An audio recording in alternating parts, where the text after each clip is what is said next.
Hi everyone, welcome back to my YouTube classes. Hope you all are fine and safe. Now, according to your syllabuses, for half yearly you will be having chapters 1, 2, 3, 6, and 7. Chapters 4 and 5 you will be having for your second term. Today in our class we are going to start with chapter 6, heat and energy. From that we will be discussing the A section, heat and temperature.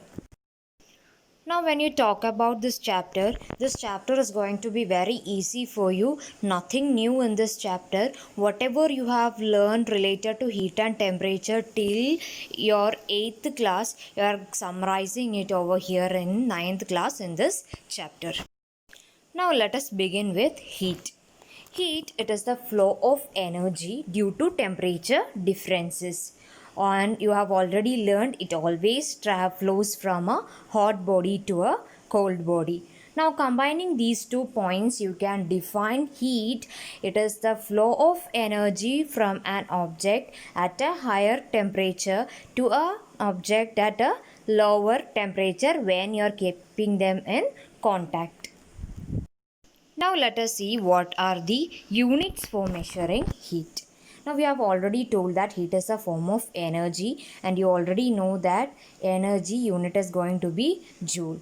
Therefore, heat also the SI unit is going to be joule, and when you write the full spelling, make sure you use only small letter J, and if you are writing it as a symbol, you can use capital J because it is named after a scientist.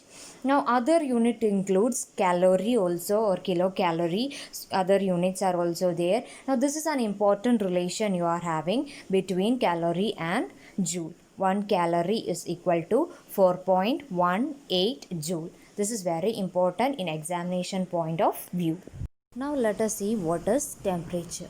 Temperature is the degree of hotness or coldness of a body. Now it is measured in units called degrees.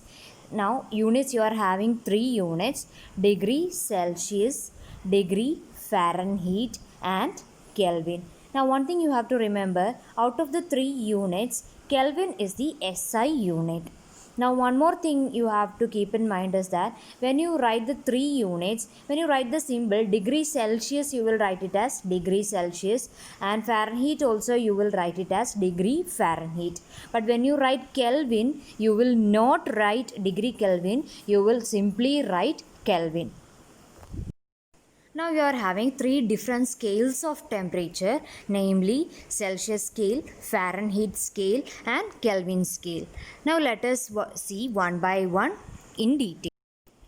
First one is your Celsius scale, commonly known as centigrade scale. Now this scale of temperature is named after the Swedish astronomer Anders Celsius, right? Now when you come to your Celsius scale, the freezing point will be 0 degrees Celsius and boiling point will be 100 degree Celsius. Now one more thing you have to remember, the normal temperature of a human body in degree Celsius will be 37 degree Celsius. Now, coming to Fahrenheit scale, the scale was named after the scientist Daniel Gabriel Fahrenheit. And when you come to your Fahrenheit scale, the ice point is going to be 32 degrees Fahrenheit, and your boiling point or your steam point is going to be 212 degree Fahrenheit. Coming to Kelvin scale, or commonly absolute zero scale, it is going to be named after Sir William Thomson or Lord Kelvin.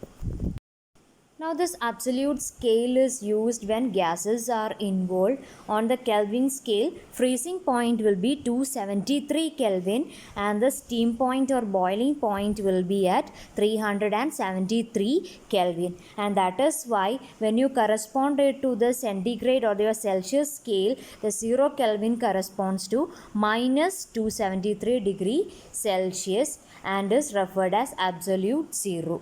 Now that's all about heat and temperature. Now we are coming to another important topic, that is thermal expansion. Thermal expansion means it is the expansion of substances on heating. Okay, thermal expansion means it is the expansion of substances on heating.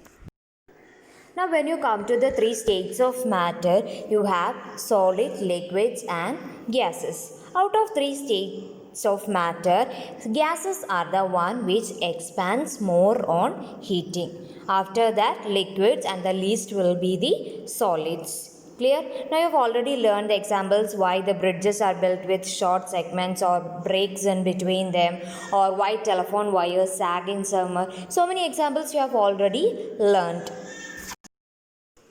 Now we have seen that actually matter expands on heating, right?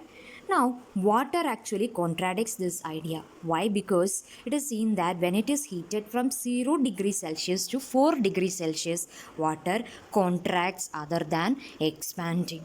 Or water is having maximum density at 4 degrees Celsius.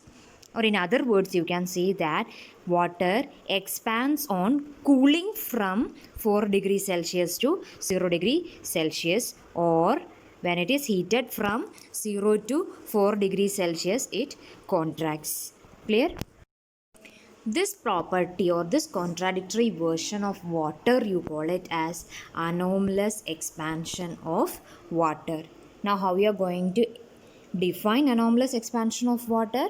The expansion of water when it is cooled from 4 degrees Celsius to 0 degrees Celsius, or contraction of water when it is heated from 0 degrees Celsius to 4 degrees Celsius. You call it as anomalous expansion of water. And due to this anomalous expansion of water only, the fishes are able to live in lake where they are having icebergs on their top side, right? So that is one of the consequences of anomalous expansion of water, that is it helps in preserving aquatic life in very cold winter. Now second, one more you are having, that is this due to this anomalous expansion of water only, the water pipelines will be bursting out in cold countries. Clear? Or it results in the destruction of crops during cold nights. So these are the two consequences of anomalous expansion of water. So today in our class we have seen what is heat, what is temperature, different scales of temperature, thermal expansion, anomalous expansion of water and its consequences. What you have to do as a homework is take your textbook, read through those portions very carefully, and you are having a difference table between heat and temperature there. Go through the portions, and if you are having any doubt, put it in the comment box below. You can start with your exercise 6A question answers. Link to your question answers will be given in your comment box. So let us wind up for today. Thank you. Stay safe.